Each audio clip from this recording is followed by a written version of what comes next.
राधे राधे। भगवान श्री कृष्ण की लीलाएं जगत प्रसिद्ध हैं और मनमोहक हैं, जो लोगों को अपनी ओर लुभाती हैं और लोग खींचे चले आते हैं उनकी लीलाओं के लिए।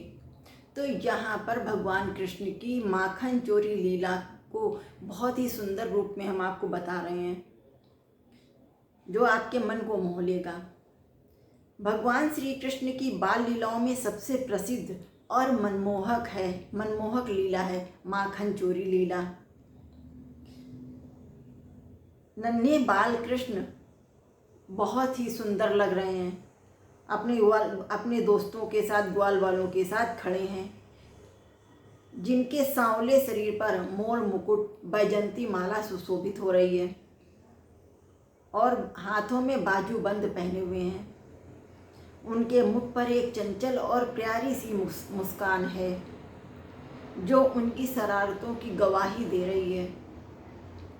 कृष्ण अपने 3 परम मित्रों दाऊ और सुबल के साथ मिलकर मैया यशोदा की रसोई से माखन चुराने की योजना बना रहे हैं।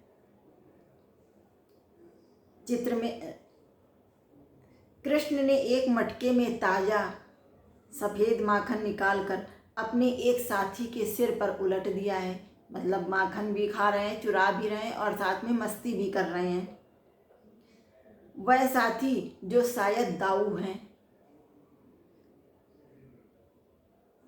इन अचानक मिली माखन की वर्षा से सब खिलखिला कर हंस रहे हैं, मस्ती कर रहे हैं, माखन एक दूसरे के ऊपर फेंक रहे हैं और खूब खिलखिला कर हंस रहे हैं।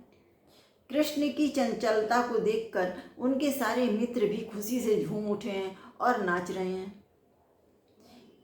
एक मित्र माखन का छोटा मटका अपने हाथों में लिए हुए है और दूसरा अपनी हथेलियां फैलाए कृष्ण से माखन मांग रहा है। बहुत ही सुंदर लीला है। कृष्ण की ऐसी लीला आंखों में आते ही मस्ती छाने लगती है, जैसे वह कृष्ण के प्रसाद को लेने के लिए उतावला हो। माखन भी मटकी से ना खा के कृष्ण के हाथ से मिलता था तो सब ज़्यादा आनंदित हो जाते थे, बहुत खुश होते थे और हाथ फैला फैला कर मांगते थे कि हाँ कान्हा माखन दो।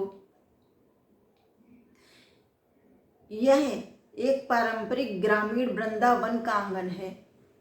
वृंदावन में गांव का माहौल है और वहाँ का आंगन है जहाँ पर ये सारी लीलाएं कृष्ण कन्हैया कान्हा जी कर रहे हैं।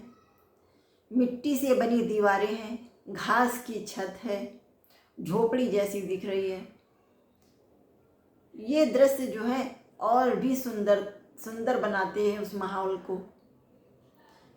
आंगन में जमीन पर रंग बिरंगे फूलों की पंखुड़ियाँ फैली हुई हैं, जिनमें कान्हा नाच रहे हैं ठुमुक ठुमुक कर, और बड़ी ही खुशी का माहौल वहाँ पर बना हुआ है, जैसे कोई उत्सव हो रहा हो।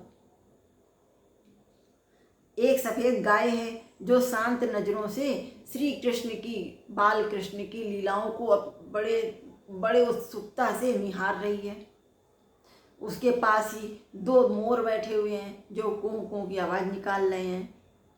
कृष्ण की दिव्य तान सुनने के लिए, बांसुरी की तान सुनने के लिए जैसे सब मंत्रमुग्ध बैठे हैं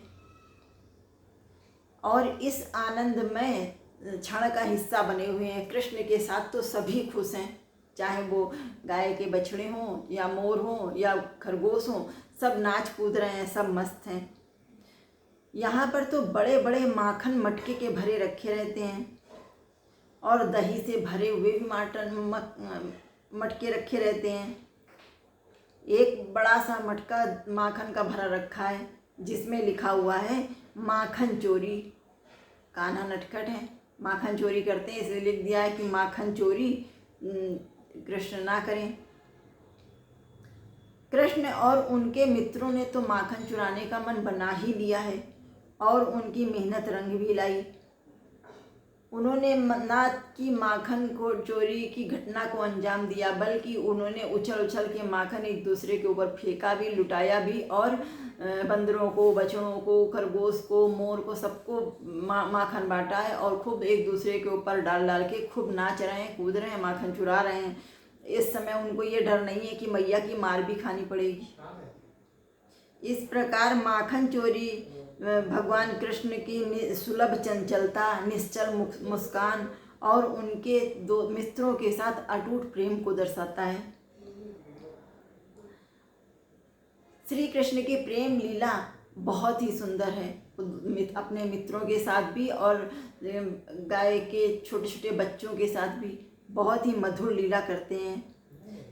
या सब उनकी लीलाओं को देखकर मन मोहित हुए जा रहे हैं। यहाँ तक कि ग्वालियाँ भी छुप छुप कर कृष्ण की मनोरम लीला को देख रही हैं। अभी तो छुप छुप कर देख रही हैं और बाद में वो यशोदा के पास आकर ताने मारेंगी, सिर्फ उलाहना मारेंगी, सिर्फ कृष्ण को रिझाने के लिए।